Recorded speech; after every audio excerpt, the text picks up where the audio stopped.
garderie avec un bonheur. De nous tous, qui sommes là bien tranquilles à les regarder, de nous, qui n'avons pas à mourir ce soir.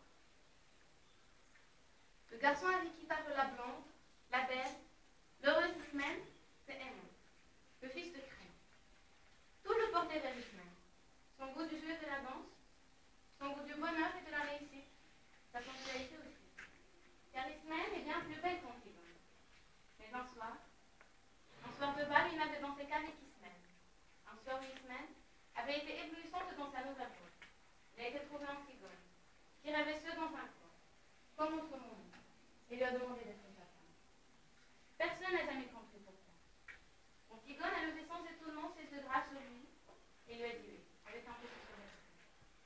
L'orchestre attaquait une nouvelle danse. Ismène riait aux éclats, là-bas au milieu des autres garçons, et voilà lui, il allait être le mari d'Antigone. Il ne savait pas qu'il ne devait jamais exister de mari d'Antigone sur cette terre, et que ce titre princier lui donnait seulement le droit de mourir. C'est son gros buste qui médite l'art de son page, ses crayons, c'est l'orage. Il a des rires, il est fatigué, il jauge difficile de conduire les hommes. Avant, du temps d'Oedipe, quand il n'était que le premier personnage de la cour, il aimait la musique, les belles renures, les longues plaintes et les antiquaires de tête, mais Oedipe et ses fils sont morts. Il a laissé ses livres et ses outils, il a retroussé ses manches et il a pris leur place. Quelquefois le soir, il est fatigué.